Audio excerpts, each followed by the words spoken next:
In our media seeped world, I think we have an epidemic of loneliness on our hands, even and sometimes especially in our wards where we should feel the most love and inclusion.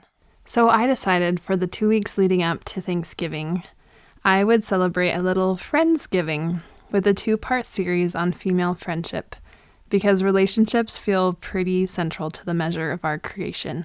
This week I sit down with a military wife and mom to give us some inspiration on making friends and community, something she has had to do over and over as they've moved around so much. Stay tuned for next week's episode where we will discuss keeping friends when you differ on something as essential as religion. Welcome to Measure of Her Creation.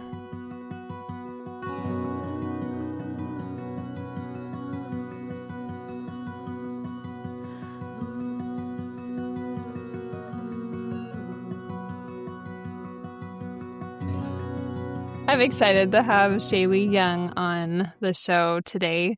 We're going to be talking about friendship because I think that friendship is hard as adults and it's hard as moms.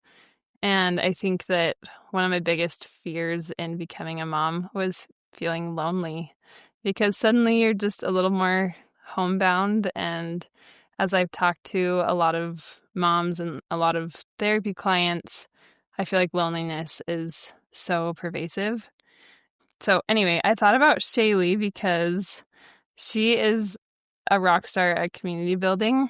And she's a mom of 3. She's currently living in England. And Shaylee, I kind of want you to introduce yourself a little bit, but I wanted to just tell everyone about how we first met because I feel like that just shows so much of who you are. So my family was moving from Virginia to Utah when I was 16, and it was over the summer.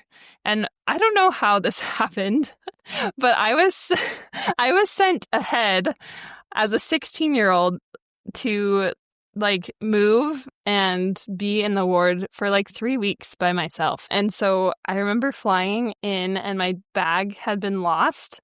And so I didn't even have underwear. Wait, I I don't even had to remember that part. I know. Yeah. So I had to go to Walmart and go to DI. And that day I was showing up to girls camp in our new ward. And I was just so What? nervous. Yes. I was so nervous. And I just remember you were just like this glowy human that came up and you just embraced me. And immediately you were my friend. And I felt so comfortable because you just immediately loved me and you brought me into your friend group. And I just felt so much peace about moving because I immediately had friends on my first day in Utah. And that seriously changed my life, Shaylee. So I just have thought so much about your gift to build friendship and community. And I think that's something that we all really are longing for and need. And so that's why I wanted you to come on and talk about this. And I mean, I admire you in so many other ways. You're traveling all of Europe with your kids right now, and that is so cool. But just tell me a little bit about your journey since getting married. You guys have moved a lot. So much, so much. Okay, that was wow, an emotional start. So I'm gonna take a breath. Okay, so I grew up my whole life at Alpine, and I have been in the same ward since first grade. So Alpine, Utah is my home. And then I went to college at BYU, Idaho. That was the first time living away from home. And then when I graduated BYU, Idaho, still not married, I had the opportunity I was studying early childhood education, and you had a choice. You could student teach in multiple different places. And one of the options was I interviewed with some Arizona schools, and I got to go to Arizona to do my student teaching, which was so fun because it was so different from Idaho. The sunshine, it was a totally different social vibe. So I was really looking forward to it. Anyways, 10 days after I moved to Arizona, I met Sam on Mutual on the church dating app. And it really was It was the best. I'm like, that's why Success. I was in Arizona. Yes, success story for sure.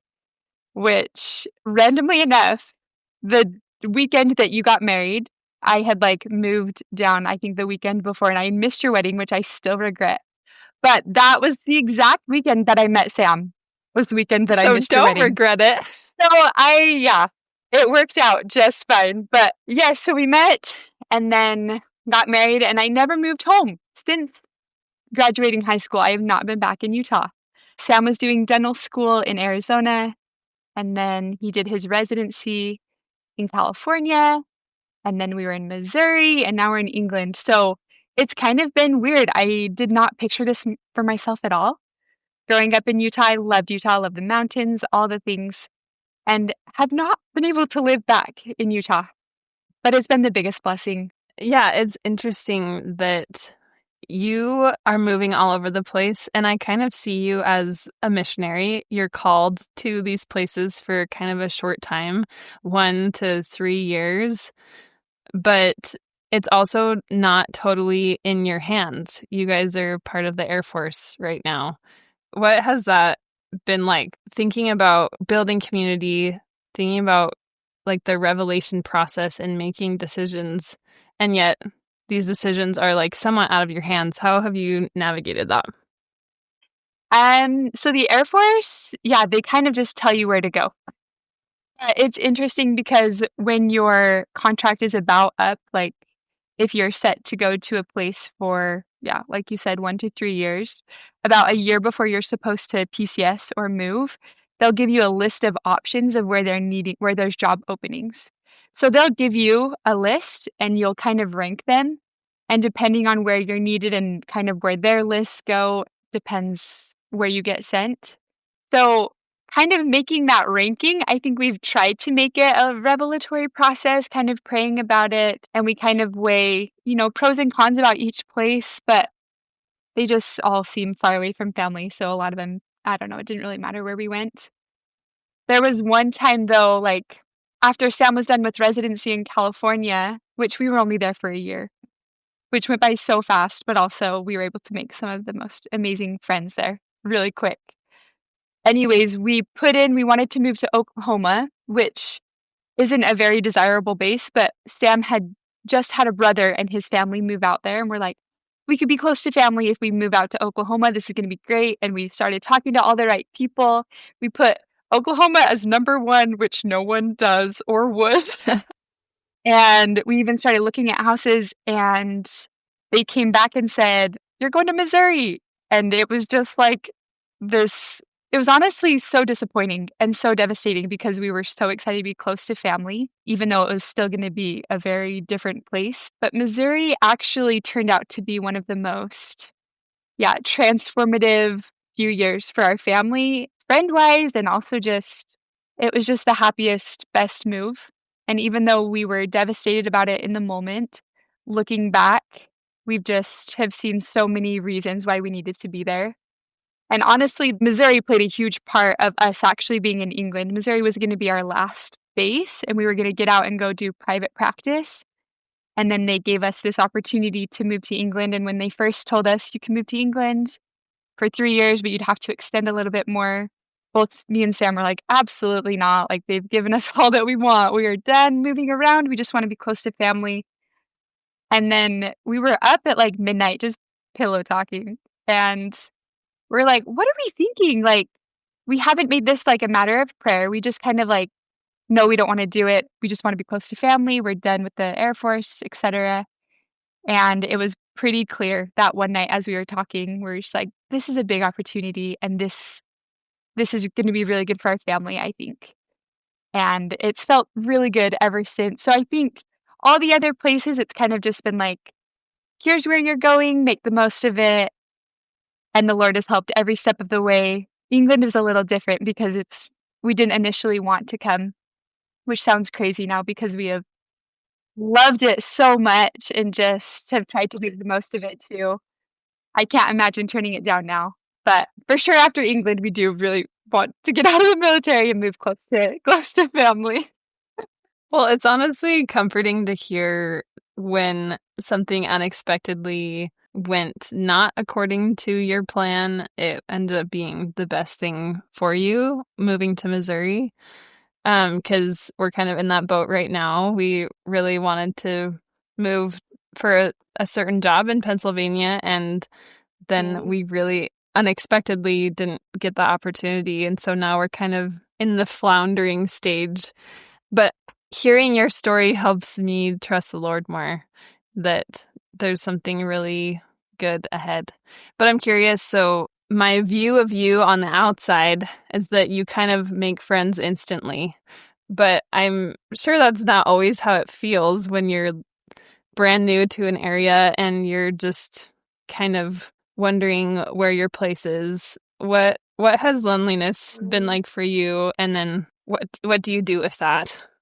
I think to parts of my life, especially like, I don't know, I think of middle school, feeling like the shy girl. I think throughout school, I wanted to be a good student, and I thought a good student meant you don't talk to anyone. So even though I had like a few really good friends, I just always felt like I was a little bit more reserved rather than the loud, extroverted friend.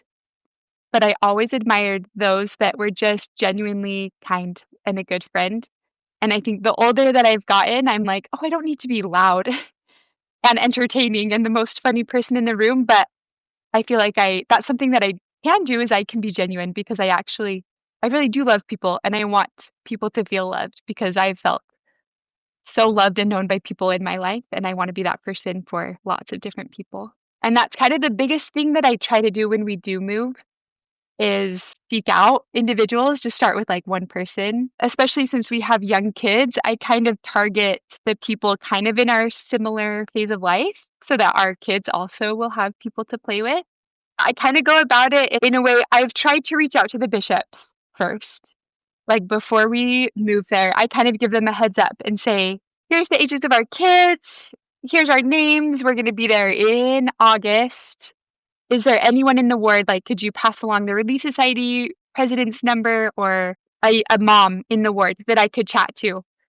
And that has actually helped so much. Even if I don't have like specific questions, I've tried to just reach out just to like get my feet wet so they know that we're coming. And that's one person. I have a contact. Like if we need a new pediatrician and I need their recommendation or really any recommendations, I just seek out them first. And I've had good experiences with everyone that I've texted. No one has been like, oh, you're so annoying or like, oh, you're new. I'm not going to talk to you. But everyone has been so helpful.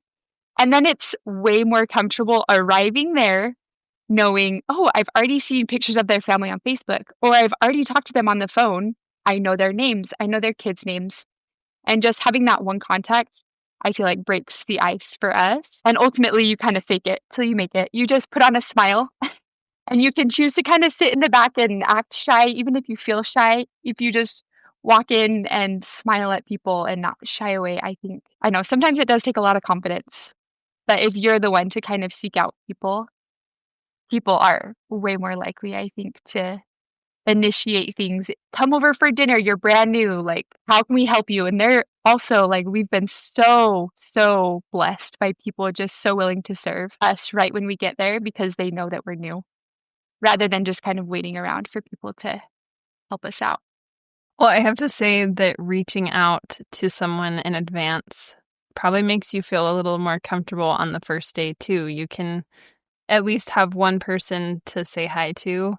And I also think what is more validating than someone asking for your wisdom and advice?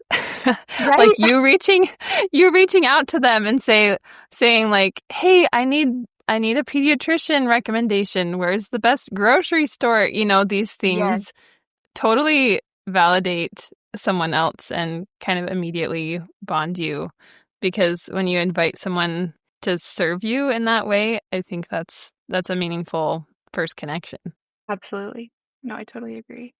Okay, so something that kind of blew my mind about your experience moving to England was that you were just 2 months away from giving birth to Maisie, who is your third baby. And your birth story is absolutely wild. But I think it also illustrates how your community building made all the difference in that experience.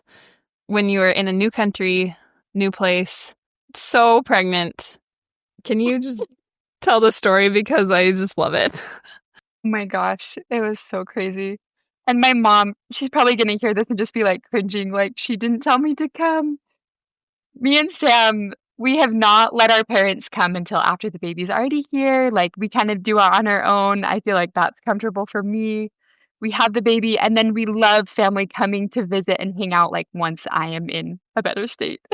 So this is nothing against not saying like, oh, her mom wasn't there to come help her. No, I told my mom, please come later so we can come explore England. That being said, we got to England and I'd been talking to this girl. She was another wife of another dentist in the clinic, and they were members.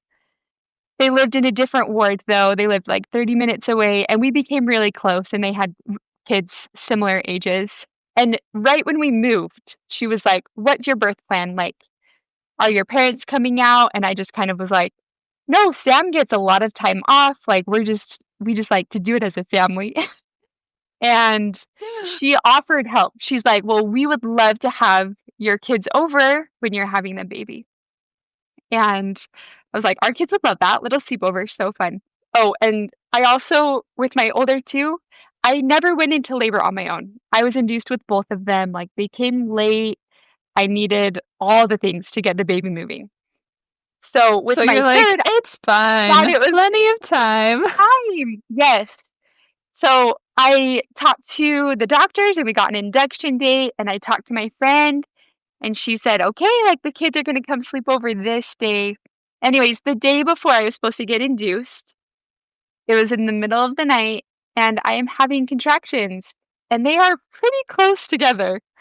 And because I've never like gone into labor, I don't know like if the baby is coming in an hour or if the baby's coming in 24 hours. I just know I'm having contractions and I'm timing them. Anyways, and my husband is still asleep at this point because I'm just like, I don't want to Why? wake him up if this is gonna be an all night thing. So the night goes on. I'm having pretty intense contractions, and so I finally wake up Sam, and it's like 3 a.m. and we call labor and delivery to see if we should come in. And I told them, okay, my contractions are this far apart. Should we come in? And they're like, no, like wait until you are having contractions 2 minutes apart. Which in my head, I'm like, wow, I don't know if I could make it. We are living like 10 minutes from the hospital. I'm Oh my just kind of goodness. trying to distract myself. I get up and I'm like curling my hair and then I like stop to have a contraction and then sit back up to do a couple more curls and I'm just like, what am I doing? I Anyways, love that you're curling your hair. the priorities. If you knew me, you would understand. Michaela knows. Yes. Anyways, I am just trying to distract myself, and then it gets to a point where I cannot go through these contractions without like all the groans and the like involuntary noises and all this. It was really intense. And like my 4-year-old son is walking out and it's like 5 a.m. and he's like checking on me. Sam's out and I'm just like, Sam, like, I think I'm in labor. Like it's happening. You think? Anyways, we make it downstairs and I'd also never had my water broken before. And when my water broke, it was just like so intense that I thought I was having my daughter, like in our entryway, because it was so intense and it was just like, oh, gosh, everything, right? Like at the Anyways, movies. so yes, so Sam is trying to help me like get some sweatpants on and like help me down the stairs while on the phone with like multiple people. And because our friends lived 30 minutes away, we had no time to go use our friends. And we had multiple friends that lived quite a distance away. So we're like, it's not that we don't have people, it's that we don't have people within our proximity that I have previously talked to. And we were on the phone with like lots of different people in our ward that I'm like, oh, they don't have kids at home. Let's call them. No one's answering the phone because it's so early in the morning.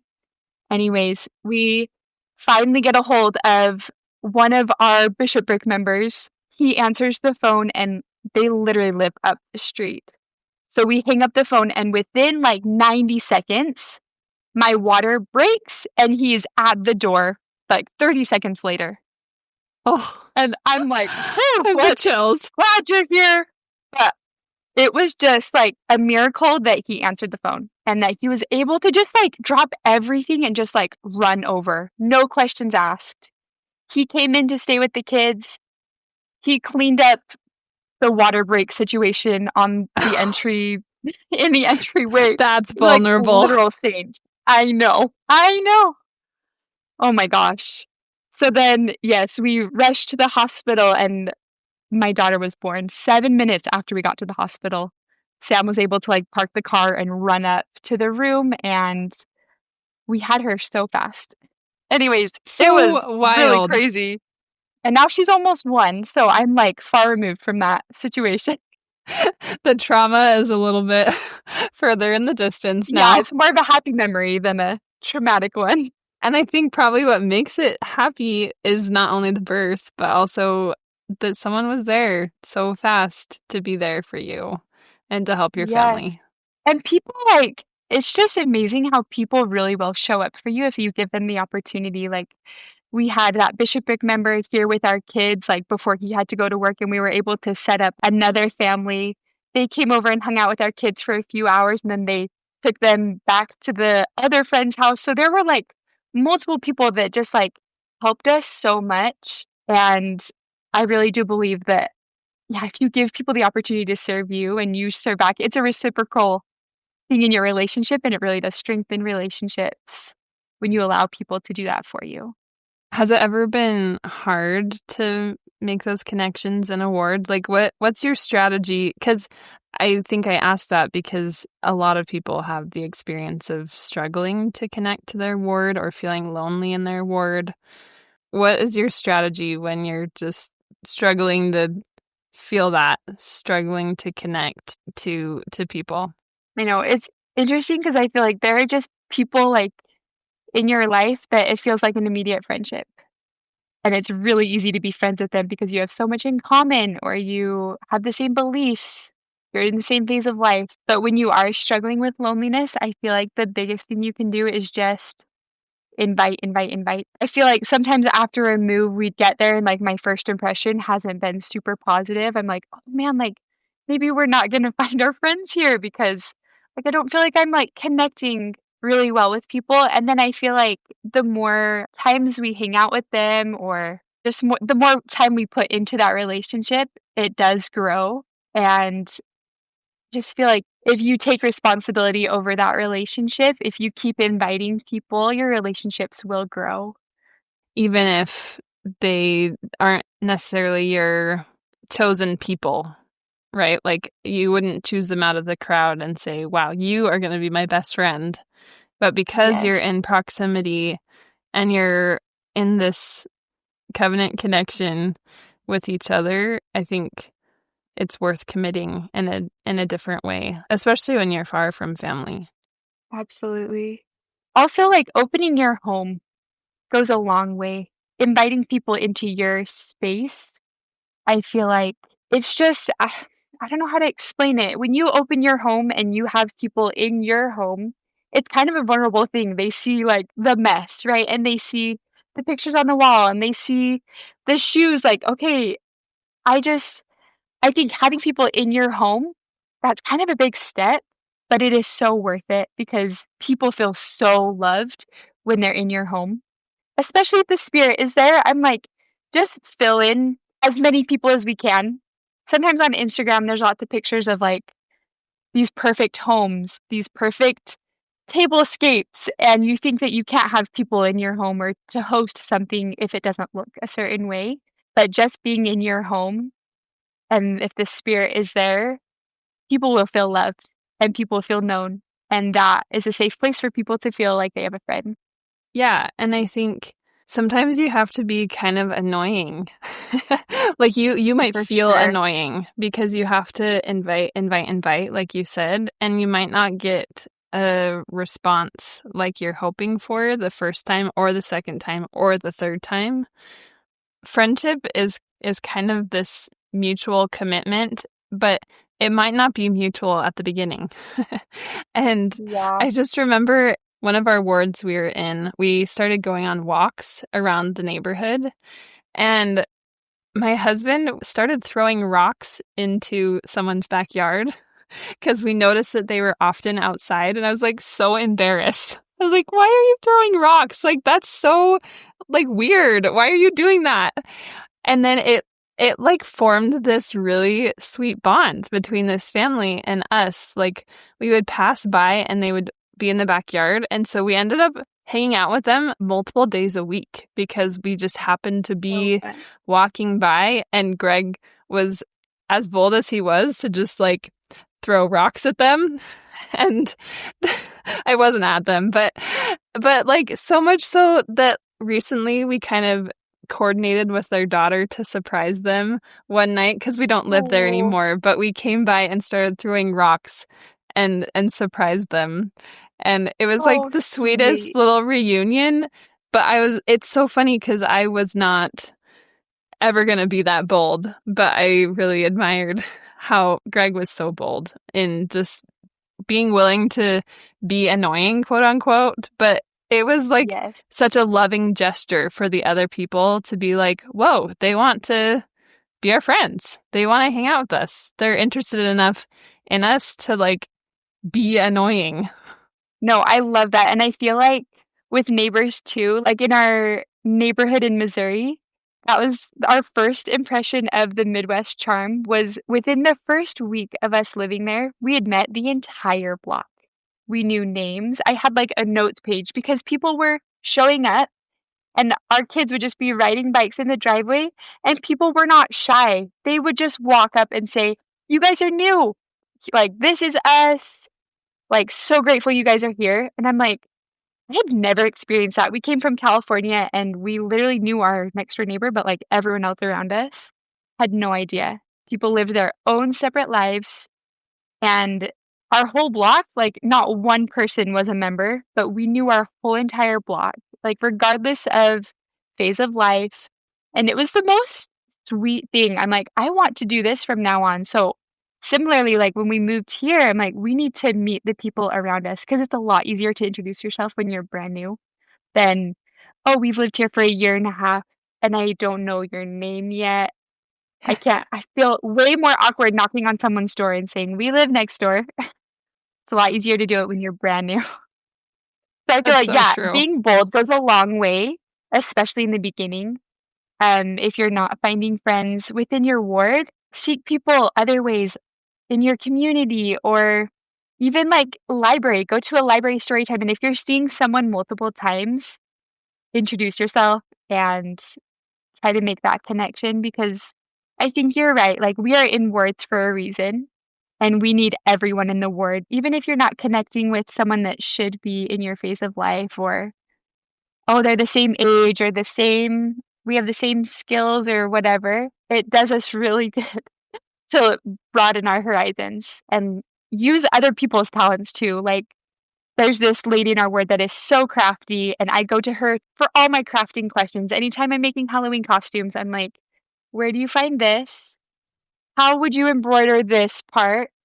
And I just think she also probably feels valued, and I get a lot from it too. And that forms that friendship of even though she's quite a bit older than me, we just have this relationship, and it's a friendship that is built upon she appreciates me and I appreciate her, and we no, we use our talents too.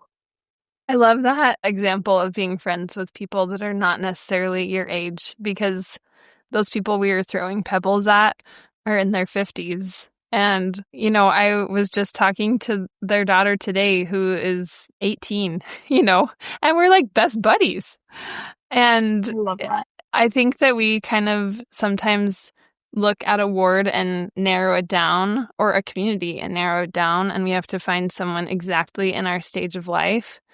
And that may not always be feasible, especially if you didn't have a traditional trajectory, like you get married later or you have a child later. You won't find people that look exactly like you, but it doesn't mean you won't find really meaningful friendships. I love this story from our young women's president when we were, I don't know, 17 or 18. You should tell that Yeah. story because I thought that was so meaningful. Yeah, so our young women's president, she said she had just gotten married. Yeah, they were newlyweds and they had just moved into a ward. And she goes into Relief Society and sits down and just feeling like, oh, this is my first Sunday. Everyone's going to come up to me and introduce themselves. She sits down and no one looks at her. No one says, oh, do we have any visitors? None of that. No one talks to her the entire time. And she's even sitting next to this girl and no one's talking to each other. Anyways, she's just feeling bad and she's just getting this really bad impression of the ward. And at the end of the meeting, she finally is like, she turns to this girl that she was sitting next to and she's like, hey, it's my first Sunday. My name is Angie. And this girl that she was sitting next to was going through the exact same thing. It was her first Sunday, expecting Angie to say those same things to her. So they were both waiting for each other to initiate that conversation or the introduction. And it just goes to show that please do not wait around for someone to reach out to you because most of the time, like people are waiting for you and you can be that person. Yeah, what do you feel like the role of prayer and revelation has been in being a community builder or making friends in the places you've been? I feel like it goes a long way to also serve. And if you make that a matter of prayer, who can I serve? Even if it's just start by praying for a specific person, I have found that the Lord really does use our talents. And if you lean into those talents, like, for example, something that I love to do, the way that I show love is I love children. And I will happily watch anyone's kids. They will happily come play with my kids. My kids will have friends. So I I wish will you lived happily watch closer. kids. Actually, your mom watched my baby this week, so she's also Sweet. living the service life. Yes, I learned from my mother. But I love watching other people's kids. And I also love cooking and I love baking. So I lead into those and I figure out, okay, this is something that I can do to serve. So whether it's someone that had a baby or someone that we feel like, oh, we haven't seen them at church recently, or we should get to know them better. We want to have them in our home, make a meal, or take them a meal, or offer to watch their kids. I think sometimes we think promptings are very like specific, like you need to take a meal to this person this day. But I think if we just think about things that we can do or things that we're already doing, I'm already making a dinner. I can double the recipe and go drop some off to someone that I feel like needs it. I think if you lean into your talents, the Lord really does multiply and He will bless you not only with friendship, but many other of your personal prayers will be answered through people or not. Like, He just will multiply those efforts that you're putting into other people for sure. I love that when you are following the prompting to serve, a lot of times in that service, your prayers are also answered. I think that's so beautiful. I'm curious what you have learned that you want to take home with you if or when you ever move back to Utah. Because I think a lot of people maybe feel like a lack of community in Utah sometimes, even though we're surrounded by members of the church. For sure. I think another aspect of it is people are used to doing things with their family and relying on their family rather than their ward families. And so it kind of becomes we meet as a ward, we go to church, and like we youth meet together. But especially like I don't think there's very many times where the ward is coming together to support one another. Other than like, oh, someone's having a baby, the Relief Society is helping them with meals. Or someone, let's help with the funeral, or those typical things that the ward is kind of in charge of helping with. I think the typical day-to-day service we could up. And maybe that's just my perspective of allowing people to serve you and you serve others. And I think people spend a lot of time with their family. If their whole family's in Utah, that's who's coming over for Sunday dinner are their siblings and their parents and their cousins or whatever. And that's the Utah that I grew up in. We did Sunday dinner and we saw our cousins all the time. And Which that's who is we hung out amazing. with. It's not a bad which is thing. so fun. Totally. I think there are so many people in Utah that don't have that as well, that are wanting something like that. So if you can still do the family dinner, still love to attend all the family stuff, but if you make an effort to bring in friends and make sure you kind of have a community of friends for yourself, but also for others to feel that love. Because I think a lot of people just kind of like drop through the cracks because they maybe aren't part of this big, strong family that might get together way more often than typical. So I think if we really look at our wards and do our best to invite and gather rather than just assuming everyone's got a place to go on Sunday. I'm just thinking of a time in Missouri, a lot of our typical friends that we would hang out with, everyone went home to their families. And we were there on Christmas and we still wanted to be with people. We still kind of had a little family and we just wanted to be with people. And so the weeks leading up, we were kind of gauging who's going to be around, and really everyone was going home.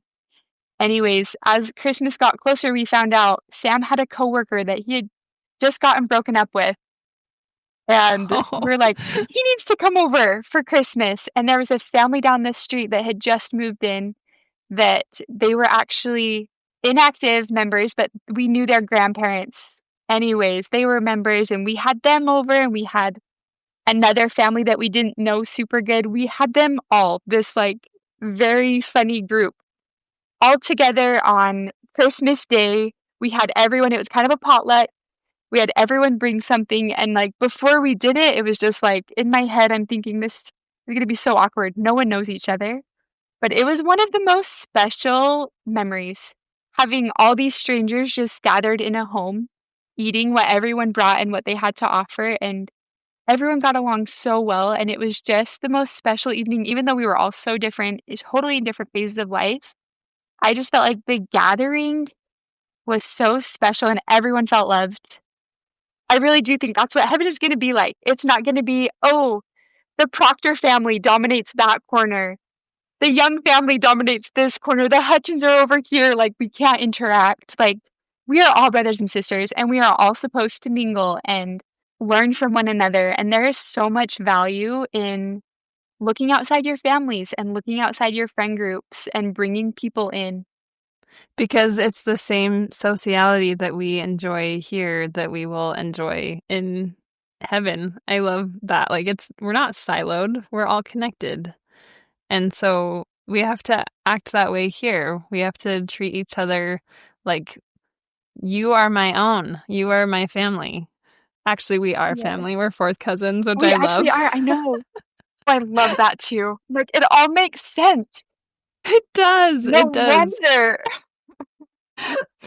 Um, Oh, I would love to just hear as we close what you have learned about Christ as you have striven to build friendship and community everywhere you go.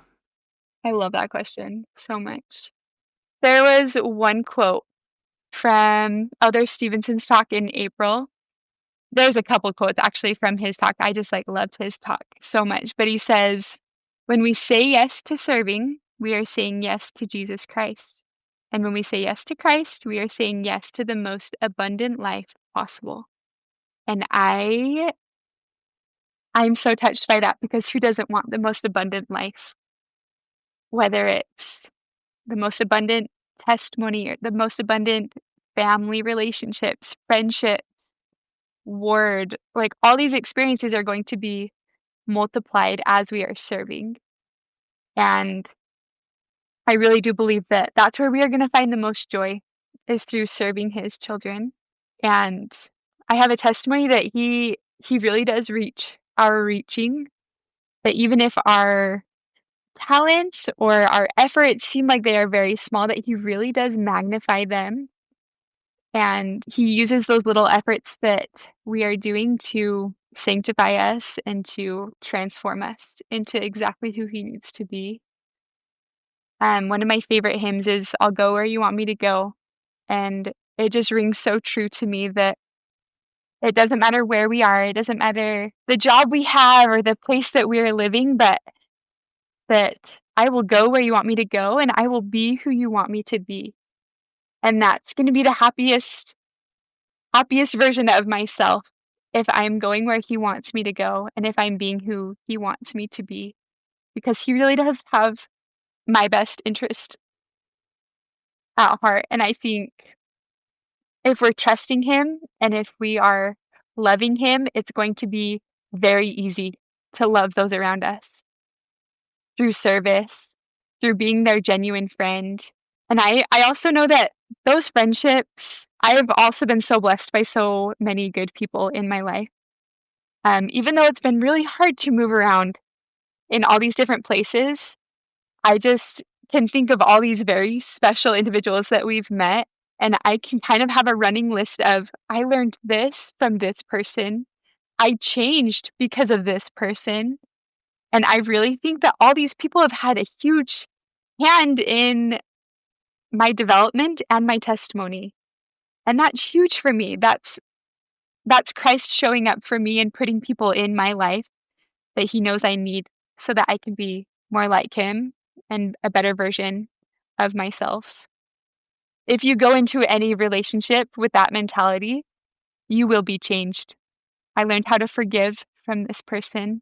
I learned how to serve from this person. I learned how to make this recipe from this person or how to parent. I feel like this is a tender time in our life.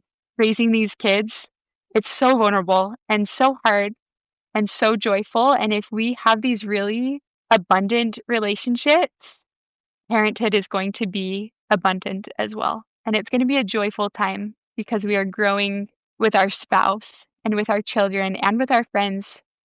We're all progressing to Christ, and he's gonna turn us into the people that we need to become. Well, and I think he uses the people that he puts in our lives to help us become who he wants us to become. So if you're feeling lonely, if you're feeling isolated, what would he care about more than helping you find the people that you need and that need you? Those are his greatest tools, are his people. So he cares about that and cares about those prayers when we're feeling lonely and needing people. So thank you for your testimony and all of your advice. I'm reinvigorated to go out and make connections and build community. I just admire you so much, and thanks for coming on the show. Oh, I love you. If you enjoyed this episode, please consider sharing with a friend. And tune in next week as we have Friendsgiving Part 2, where I sit down with a friend to talk about maintaining friendship when you are divided on the most fundamental and important topics. All my love till next time.